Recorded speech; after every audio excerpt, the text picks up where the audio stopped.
Good afternoon and welcome back to Downing Street for today's coronavirus press conference. I'm joined today by our Deputy Chief Medical Officer, Dr. Jenny Harries. The government is working through our action plan, which aims to save as many lives as possible by slowing the spread of the virus, protecting the NHS and preventing it from being overwhelmed. Our response is built upon the bedrock of the best possible scientific and medical advice so that we can take the right steps at the right time. First, by slowing the spread of the virus across our society. And second, by boosting the capacity of the NHS so that we can always care for those who fall sick. Sadly, coronavirus continues to spread. I can report that through the government's ongoing monitoring and testing programme, according to the latest figures, 195,524 people have now been tested for the virus, and 47,806 have been tested positive. Across the UK, the number of people admitted to hospital with coronavirus symptoms is now 16,702. And of those who've contracted the virus, 4,934 have sadly died. We mourn their passing, and we offer our profound sympathies to their families and friends. I've lost two people that I was fond of, so I understand what a difficult time this is for the country. This evening, Her Majesty the Queen will give a rare formal address to the nation. And I know that we'll all be watching and listening to see and hear what she has to say on behalf of us all. I understand that people are yearning to know how long this will all last.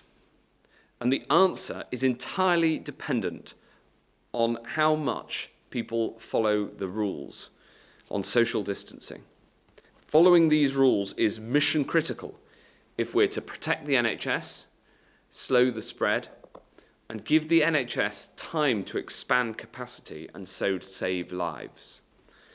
The more people follow the rules, then the faster we will all be through it. So I say this to the small minority of people who are breaking the rules or pushing the boundaries. You're risking your own life and the lives of others, and you're making it harder for us all. We've included exercise as one of the things that you can leave your house to do, because exercise is good for our physical and our mental health. But please do not bend or break this rule. We can't rule out further steps, but I don't want anyone to think that any changes to the social distancing rules are imminent, because the vast majority are following the rules.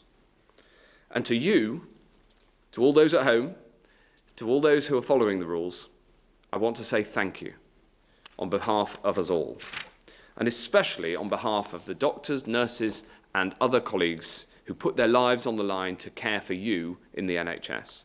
As well as working to slow the spread, of course, we are increasing the capacity of the NHS. Last week, we saw the completion of the Nightingale Hospital in East London. It was planned and constructed and fully staffed within 9 days.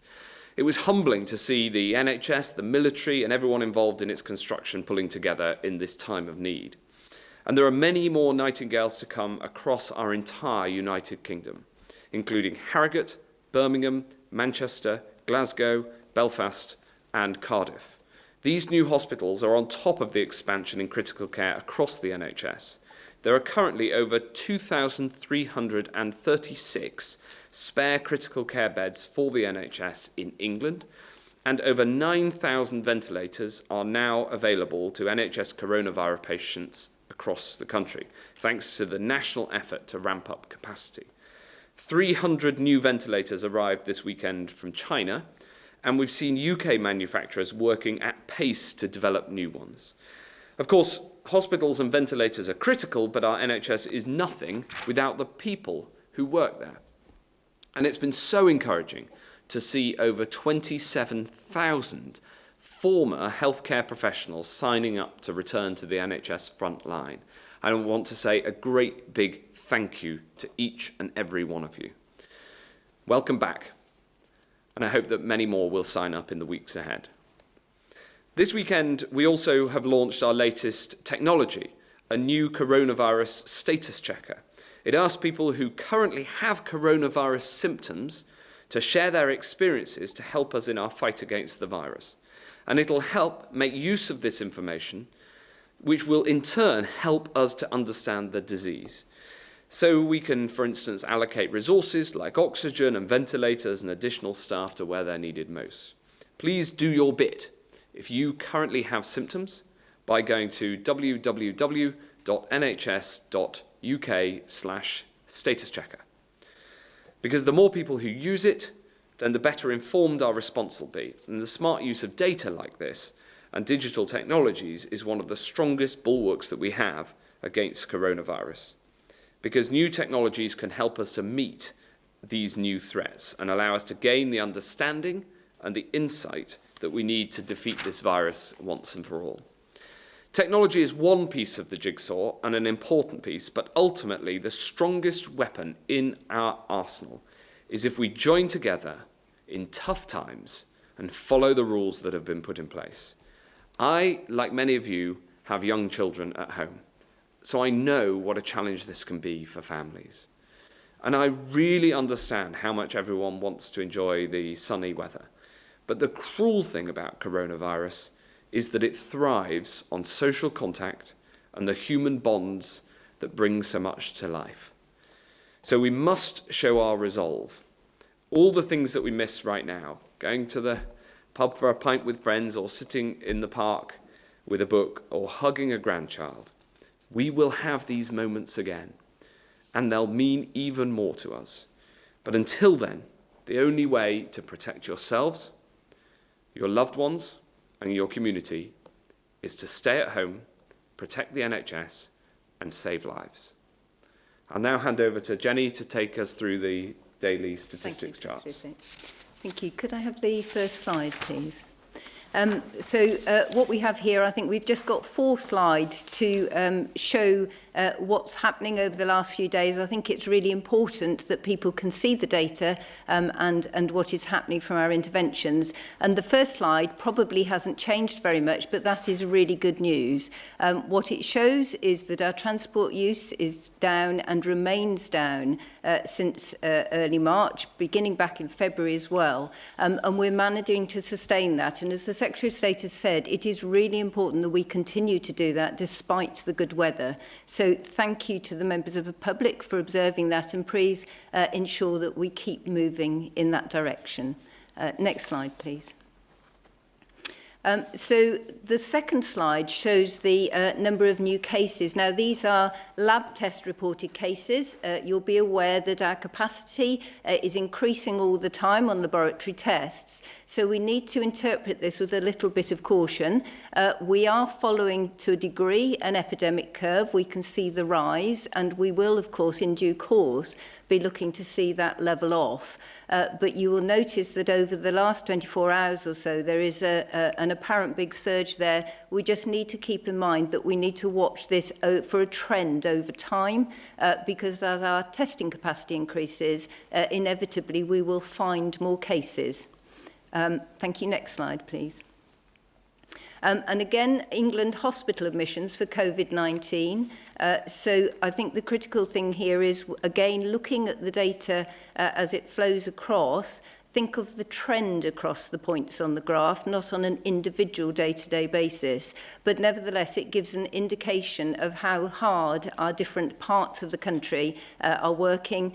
Here it's hospital admissions, so it's the NHS, but there will be comparative streams of health and care staff working in the care sector as well as the number of cases rise. So clearly, London, we all know, has been working super hard on the front line, and those cases continue to rise now with an increase over the last 24 hours in the northwest.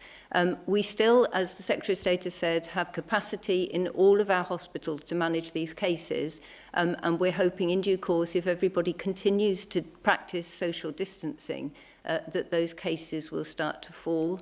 Clearly, there is a delay in the number of hospital admissions from when people often contract the disease and then become more ill and need more intensive care. And so there will be a lag on some of this data compared with our social distancing measures.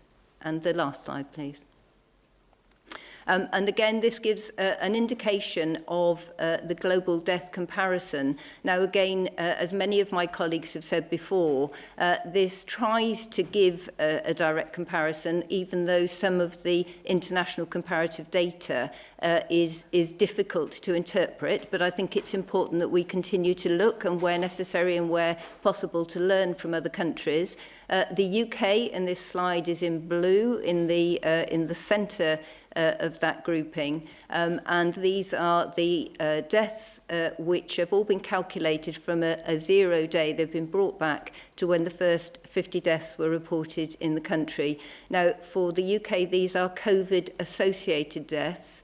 They are all sad events. They will not all be a death as a result of COVID, but certainly we need to be sure that we are counting everything appropriately and being very clear and transparent on that. And so we will continue to track and monitor this and learn from other countries where we can.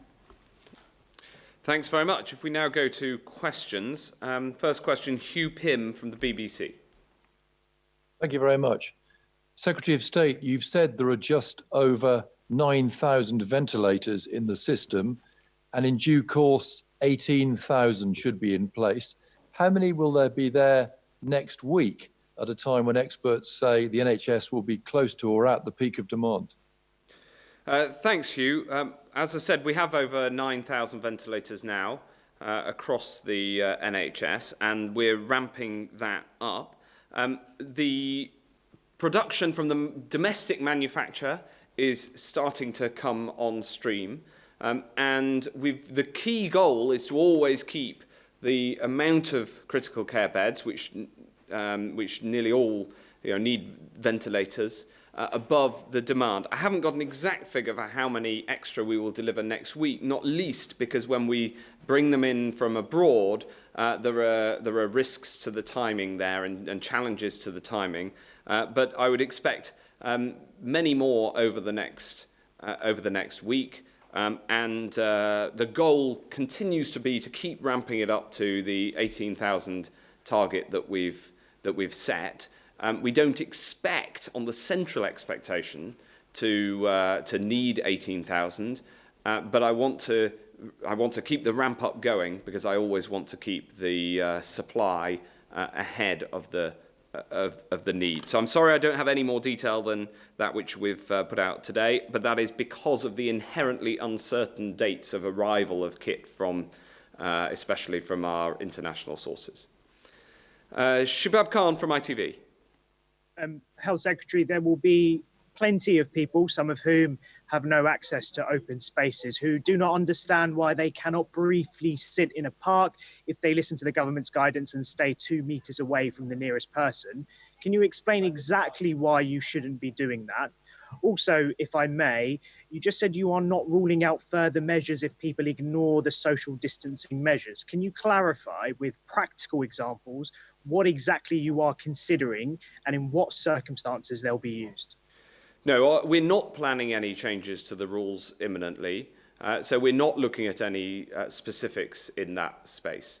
But what we are doing is being absolutely clear that the current rules must be followed. And of course I understand why people ask the question of why have the rules been set as they have.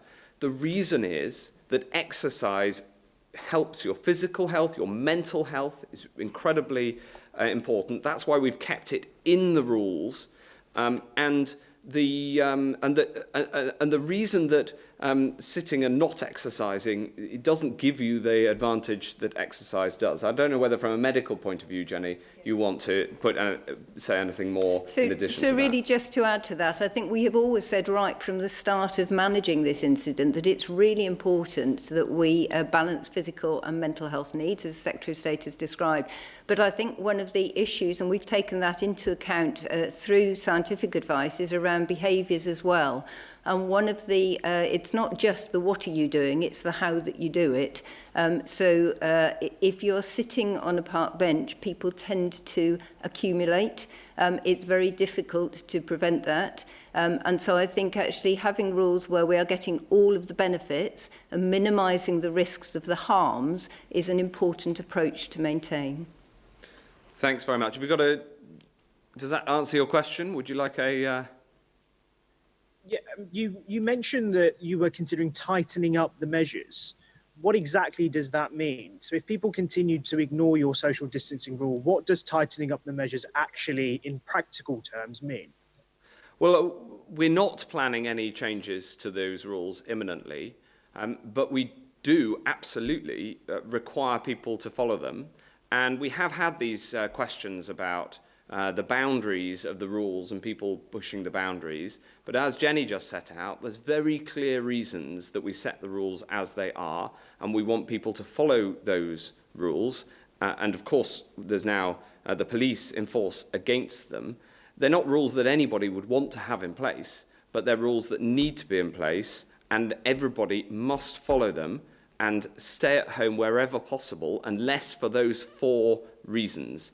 We're crystal clear about that, and we've set those rules. We're enforcing against those rules, and we reiterate those rules because that is the best way to be able to bend the curve down and stop the spread of the virus. Alex Thompson from Channel 4.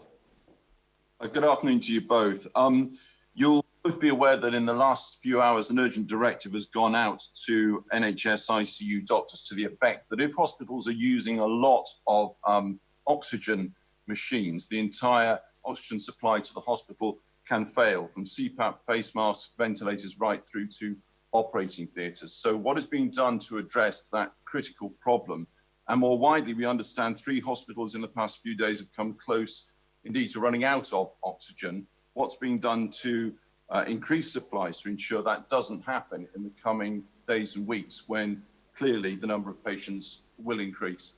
Yes, this is a very important operational question. We have adequate supplies of the oxygen that's needed in hospitals. We need to, of course, make sure that each hospital has that available. We have had an equipment failure, as I think you referenced, and we therefore had to divert some ambulances. But this is the normal operation of the NHS when there are things like equipment failures. Of course, interest in it is heightened because of the nature of coronavirus. But the quantity of oxygen and supply of oxygen is something that we've been working very hard on, and we have a very high degree of confidence in the supply of oxygen. Is there anything else? So I was just going to add actually some comments that I think Professor Steve Paris made a few days ago, which is actually to signal that this is a positive sign in most cases. If you have a whole system where it's unusual in the UK where we have a national health service, it means that we have a system of flagging where there are potential risks or problems before they actually become a significant problem. It is a strength of our system that we have these flags going off at regular intervals. And I think his comment back to the questions at the time was, this is a positive thing. We flag them, we deal with them as they arise. But to reinforce what the Secretary of State has said is there is no insufficiency of oxygen. And I think the public should not be concerned that if they become ill and need a hospital admission, that care is available to them. Great. Charlotte Ivers from Talk Radio. Thank you, Mr. Hancock. You changed and updated the rules on PPE a few days ago.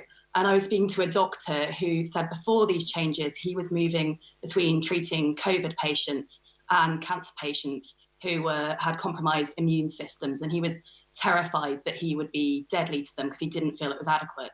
So can I ask you, firstly, was he correct to be scared? And if he wasn't correct to be scared, why has something had to change? Well, we've upgraded the guidance. So now, in all instances, it's at or above the levels of protective equipment recommended by the World Health Organization. But we've also upgraded it following more being known about the virus. As we've learnt about the science of coronavirus over the last few months. So we will keep upgrading and improving guidance as we learn more about it. So that was the main reason for the changes, to make sure that we reflected the latest that we know about the virus. And I think that the new guidance set out on Thursday has been very widely welcomed, and provides clarity about what protective equipment is needed in which circumstance. And then, of course, we have to deliver and make sure that that protective equipment that is needed, according to the guidance, gets to the front line. Jenny? Yes, so I think just to support that, I don't know the individual case that you are describing, but clearly it wouldn't matter whether you were a cancer patient or a patient in another setting. We want to maintain good infection prevention and control procedures, and the bedrock of that in the UK and throughout the NHS is actually systematic practice. It's one reason why this country is very good. We don't get a lot of nosocomial infection, as in onward spread in healthcare settings, because it is the basics, which we are also obviously been teaching the public around good hand and respiratory hygiene in a systematic approach and using PPE carefully, which keeps that at bay. But I think the new guidance, what it has done is it's reinforced the fact that our guidance previously was actually inconsistent with WHO guidance. It was endorsed. It was reported, I think, back on the 27th by WHO and recognised. But what we're seeing now is a slightly different prevalence of disease, and we've adapted our guidance to manage that. So there's a level of uncertainty and there's a level of protection which is higher in some high-risk procedures. So the areas we're very concerned about from a clinical perspective are what we call aerosol-generating procedures under pressure. So this is where where you get a potential airborne spread, and we want to make sure people have absolutely adequate protection there. And then the other issue is recognising the settings in which people are working. So the most obvious one would be if we went back, say, 4 months, very unlikely anybody in the emergency department would see anybody with COVID-19. Actually now in some of those settings where it's uncertain for professionals when they're first seeing patients and understanding them, it's important that they have cover in anticipation of what might be a different prevalence of disease. So that's basically, I can give you more detail of the actual equipment, but that's effectively what we're trying to do. It's covering the changing circumstances. Did you have a follow-up? You put your hand up. Yes, I was just going to ask you, talked about us now knowing more about the disease. So knowing what we know now, should we have had these higher levels of protection from the beginning? Were people at risk? Well, the thing is that you can only make decisions based on the information that you have at the time, and we're constantly looking for new information about this disease so that we can improve the guidance that we have and the response that we have to it. So it's the question that we have in government, and that I ask myself every day is: are we doing the right thing now, and what can we change to improve our response for the future? And so you can have a debate about the past, but you have to take decisions on the information that's available at the time. And I think the previous guidance was the best guidance possible on the information that was available at the time, and then we've upgraded it. Yeah, so I think to support that, it's not so much, we are obviously learning all the time about the disease, but the basic guidance was entirely appropriate, and as I say, endorsed by WHO, despite, I think, some media reporting about differences. But the important thing is we are now operating in a slightly different environment, so it's the uncertainty that some clinicians, not all clinicians, find themselves in, that we have reviewed where that is to ensure that they feel safer in those environments. I think there are other opportunities we're learning from. So, for example, where we are finding that you can reuse masks safely, for example, with appropriate cleaning and technology, that's very helpful because, of course, we need to keep in mind that regardless of supplies and advice, the whole world wants personal protective equipment, and it's really important that we all use it appropriately and judiciously, exactly have it in the right places where it's needed, but not be wasting it, so that the people who are working on the front line, whether it be in care homes, domiciliary care, or in the front line of an emergency department, they have the right PPE at the right time for the right clinical risk, and that's what our whole basis of the guidance is based upon. Thanks very much. Jane Merrick at the Eye. Thank you. How do you square what the Queen says today about the nation's attributes of self-discipline with your warning about having to toughen the restrictions if people don't stop gathering in parks? That's to the Health Secretary. And to the Deputy Chief Medical Officer, what is the testing strategy for care homes and prisons, given that these are emerging as major hotspots for cases and sadly deaths? Are prisons and care homes going to be next in line for mass testing after NHS workers? Well, I think we're all looking forward to seeing what the Queen has to say and watching her address and listening very carefully to it. I think the message from all of those of us across the board is very clear, which is that we need perseverance in the face of some great challenges. And that also means the perseverance in following the rules.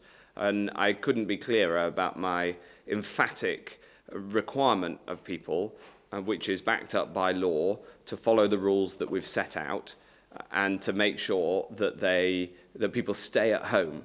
That is the number one thing that you can do. And we've set out those 4 exemptions, and people should stay at home unless they're going out for one of those 4 reasons, and those 4 reasons alone. Jenny. Thank you. So absolutely, you've highlighted 2 very critical domains, if you like, for public health surveillance and intervention. That's been recognised right from the start of this incident, and in fact is recognised before COVID-19.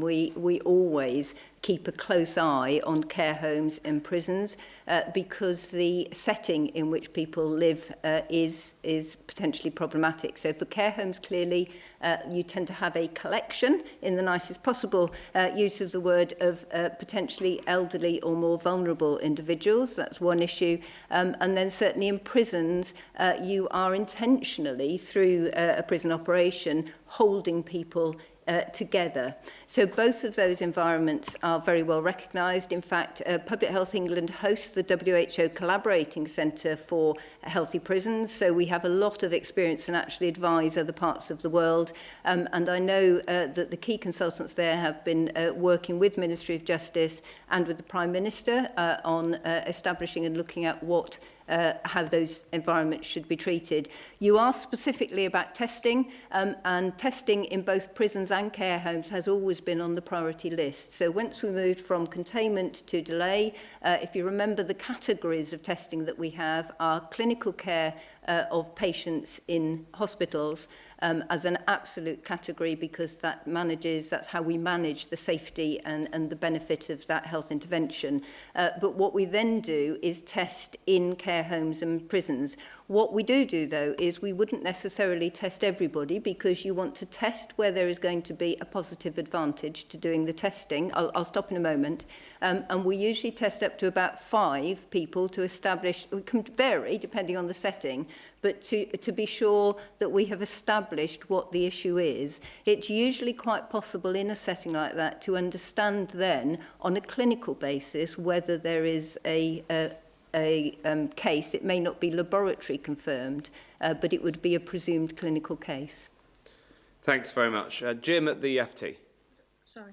Oh, sorry, you wanted to come back, Jane, sorry. I wanted to come back on the question on testing, that you said that they are next in line, but when will that testing take place, given that there are probably lots of people who are very concerned about their relatives in care homes, and also the people who work in care homes and people who work in prisons? Yeah, sorry, I perhaps didn't explain myself clearly enough. So for any care home outbreaks, whether it relates to a worker or an individual resident or a prisoner or somebody supporting him or her, Those tests happen now. They are in the prioritised list already. So the groups of people who are routinely tested and have been ever since we have started responding to this incident include potential outbreaks in care homes and prisons. That's been going on right from the start. In terms of other workers, though, as we go forward for NHS workers and frontline care workers and responders, clearly those are in the priority group because we recognise that those workers, we need to think of the care sector almost like the other arm. We talk a lot about the acute hospital sector, but we often forget that it's the care sector who are operating in the community, community nurses and domiciliary care workers who are equally important in our drive to manage this incident. So they will come within prioritised key workers. Does that answer the question, Jane? I think it was just to get clarity on when that testing would take place for those workers. Yeah. If there's no specific timing. So the outbreaks happen already, and the other workers will be falling into the expanding programme, which has been ramping up as you've heard, and I think has been reported on a daily basis this week. Thanks. Jim from the FT. Secretary of State, could you please tell us yes or no whether the government is preparing to take equity stakes on taxpayers' behalf in some of the large companies which have found themselves in major crisis because of the pandemic? And if so, do you think that Richard Branson's Virgin Atlantic is a worthy recipient of that kind of assistance, given that in 2017, Virgin Care sued your beloved NHS after losing a contract, and given that Sir Richard lives as a tax exile on Necker Island? And the question for Jenny Harries, I know you might say it's too early to speculate about how the lockdown might end, but Neil Ferguson seemed to suggest this morning that there could be a kind of staggered way of doing it in terms of different age groups and different regions coming out of the lockdown before others. Is that possible? Well, I'm going to not answer the first question, and then Jenny can answer the second one. My response to the first question is this is an area in which Rishi Sunak has been doing unbelievable work. He's recognised around the world for the first-class response, economic response that we've got here in the UK. And overall, from the protection of workers, the protection of self-employed, right across the board, they've taken the right steps and I think done it with remarkable speed. Of course, there's enormous consequences, economic consequences, and for businesses of all sectors of the decisions that we've had to take. And these decisions on social distancing aren't the sorts of decisions anybody would want to take. But I think the way that the Prime Minister and Chancellor have responded on the economic front has been absolutely first rate, and I'll leave it to them to answer questions about the details of what might happen, might or might not happen, which they're best placed to do rather than me. Jenny, on the second point? Yes. So I think the brief answer is all things are possible.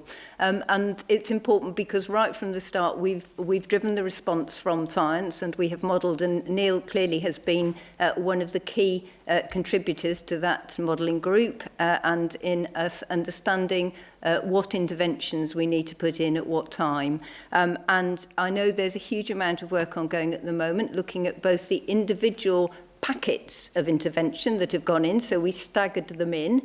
Some of them had significantly more impact on the way in, and those are the ones that we put in at the time to give the maximum benefit. But clearly, what we don't yet know, and I think this is critical, and I didn't hear Neil's interview this morning, I apologise, but what we don't yet know is how the disease on a whole population basis has affected our immunity, how many of us have had it and how many haven't. And that is important if we can find that information, because it will give us an understanding then, as he has obviously described, by region, for example. So London has had a lot of cases here. If it was found that a large number of people were immune, then it may be that different interventions could come off sooner or later. Equally, if we find that there are areas where there have been less cases prevalent, then we need to be very mindful what would happen if the social interaction levels increased. in those particular areas and what the impact might be. As you will have heard many people say before, the very last thing we want to do is have put in all of this effort with everybody trying to do the right thing, almost everybody, across the country, and then find we lift the lid too early and we have a second spike. It will waste the effort that we've put in, and we still need to get over that very first hump, really, of the epidemic curve, and then look at detail. But I can assure you there is a huge amount of work involved in that, and Neil clearly is contributing to it. Thanks, Jim. The next question from Harriet at the PA. Hi. Hi. To the Health Secretary first, many people who have spent the last couple of weeks obeying the rules and socially distancing themselves will be wondering if it's safe for them to see family if they've also been following the guidance over the Easter weekend. Are they safe to do that? And if not, can you explain why not, given that surely the chances of them having coronavirus are now very, very small? And to Dr. Harries, we know that the testing isn't showing the true picture of the current spread of the virus. How many people do you estimate have had or currently have coronavirus in the UK? Well, thanks, Harriet. The answer to the first question is really clear, which is that this virus can spread in all sorts of different ways, both from directly respiratory and also through objects and through touching objects that others then touch. And the uncertainty over who has it, especially before they have symptoms, means that the only effective way of bending the curve down is to reduce that social contact. And that's why we came to the conclusions that we did, the difficult conclusions, that we have to have such extraordinary social distancing policies in place, and why we took the decision more than a week ago now to flip the basis of those rules from saying you can't do certain things to saying you must stay at home unless you're doing one of a small number of things, 4 things, which we've been absolutely crystal clear about those rules. And the evidence shows that a very high proportion of the public understand those rules, and a very high proportion of the public are following those rules. And we need everybody to be following those rules, and that's why we talk about them so much and the importance of following them. On the other question? So I might just add to the Secretary of State's comments actually on that, because I think sometimes people get slightly confused. They're intermixing, if you like, the phrase family with household. And that's quite an important difference. So in infection control or public health terms, it is a household, which is really important. So, for example, if you're a group of students and you probably will be home with your family in one household now, but previously you might have had 5 students living in a flat under one roof, sharing cooking, bathrooms, all sorts of things. That, in infection control terms, is a household. So the important thing here is we know that households tend to have the same risk exposures, so they tend to have the same opportunity to become infected from one another, and it's one of the reasons why we have the stay-at-home family isolation policy. It's a household isolation policy. So if your family is with you, the likelihood if one of you have had it, particularly after you've all worked your 14 days, then probably your risk is low. It's possible that one of you may have had it and not noticed any symptoms particularly. But if your family lives in a different town, they are an entirely different household. And mixing those two is not what we want to do generally. So I think the difference between family and household, so it's stay with the people that you live under the same roof with and keep doing that for as long as you can and safely. So that really just adds to that from an infection control perspective. And I can't answer your second question, and I'm not going to try, because that is exactly why we need to understand the immunity, the immune picture across the population. Obviously, some countries are a bit ahead of us, so somewhere like China, other countries, we learn where we can from reports that they do, and we're looking, but there is no country in the world currently which has good population-based serology testing for immunity to be able to say with confidence how many of the population have had the disease and which layers, which ages, which sexes, or which people with different characteristics. We just need to understand that in the future. So I won't hesitate to guess at this point. Does that answer your question, Harriet, or at least explain why we're not able to answer it? Yeah, just to clarify, so people who have only been going to the shops or only going out for exercise are still at risk of having coronavirus, having picked it up in those sorts of things you're saying, and therefore aren't safe to travel even like by car to go and see family or friends. That's right, and I have a particular interest in this, having had coronavirus and having come through it. Obviously, I've asked all these questions for myself, and as well as Secretary of State, and we've. The rules are there for a reason, even for those of us who've had it, where the science predicts it's likely that our immunity is higher and our ability to transmit the virus is lower. We are not yet confident enough in how much higher the immunity is and how much lower the likelihood of those of us who've had the disease transmitting it is, to be able to change the rules. So there is clarity on the social distancing rules for people whether they've had coronavirus or not, and the rules are the same for everyone and will be until the science can give us confidence that we can say something different to those who have been through it. Final question, Paris from the Scotsman. Thank you, Secretary of State. In the past few hours, we've learned that the Chief Medical Officer of Scotland, Dr. Catherine Calderwood, for the past 2 weekends has driven over 40 miles to a holiday home, taking with her on one occasion her entire family and on the other occasion her husband. How damaging is that to your efforts to convince the public to stay home and save lives? If Dr. Calderwood worked for you, Mr. Hancock, would you have asked her for her resignation? And can I ask Dr. Harries, is she still an effective spokesperson for the public information campaign? And do you have a second home that you visited since movement restrictions came into place? Well, thanks very much, Paris. This is a matter for the Scottish Government, and they, I know, are addressing the questions that have been asked in Scotland. These rules are there for everyone.